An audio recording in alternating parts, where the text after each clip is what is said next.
Welcome to Don Bosco in a Year podcast.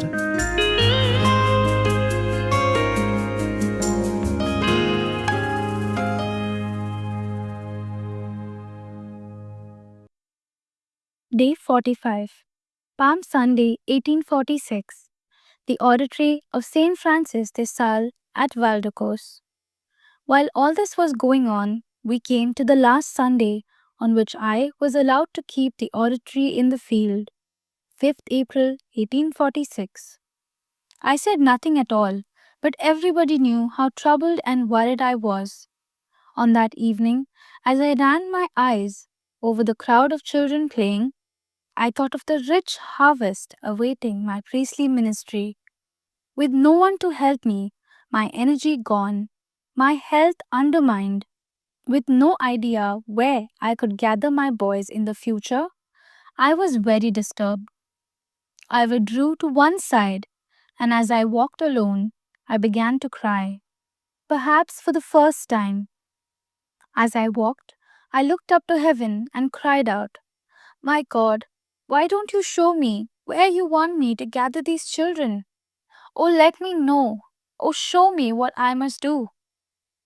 When I had finished saying this, a man called Pangrazio Suave came up. He stammered as he asked me, Is it true that you're looking for a site for a laboratory? Not a laboratory, but an oratory. I don't know the difference between an oratory and a laboratory, but there's a site available. Come and have a look at it. Mr. Joseph Pinardi, the owner, is an honest man. Come and you'll get a real bargain. At that very moment, my faithful colleague from the seminary, Father Peter Merla, showed up. He was the founder of a pious work named The Family of Saint Peter. Filled with the zeal for his sacred ministry, he had begun his institute because so many single girls and disgraced women, after suffering imprisonment, found themselves sadly abandoned. For the most part, honest society abhorred them. They could find neither bread nor employment. When he had a little free time, that worthy priest hastened eagerly to help his friend. Usually, he found me alone amongst a mob of boys. What's wrong? He asked as soon as he saw me. I've never seen you so down. Has something bad happened? Misfortune? No. But I'm in a real predicament. Today is the last day on which I'm allowed to use this field. It's evening already, 2 hours to nightfall. I have to tell my sons where to assemble next Sunday, and I don't know where. This friend here says he knows of a place that might do. Can you keep an eye on the recreation for a while? I'll go and take a look, and I'll be back before long. When I reached the place indicated, I saw a shabby little 2-story house with a worm-eaten wooden stairway and balcony. All round were gardens, pastures, and fields. I was about to climb the stairs, but Pinardi and Pangrazio stopped me. No, they told me, the place we have in mind for you is here at the back. There was a long shed.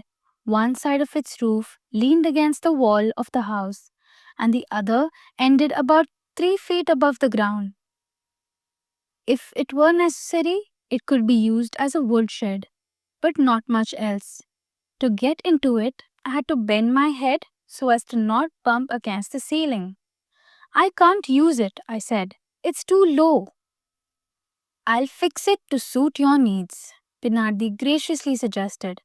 I'll dig it out, I'll make steps, I'll put in a new floor. I really would like you to establish your laboratory here. Not a laboratory, but an oratory, a little church where I can bring together some youngsters. Better still, I'll gladly help with the work myself. Let's draw up a contract. I can sing too, so I'll come along and give a hand. I'll bring 2 chairs, one for me and one for my wife. And I have a lamp at home. Tool? I'll bring that as well. The good man seemed to be beside himself with joy at having a church in his house.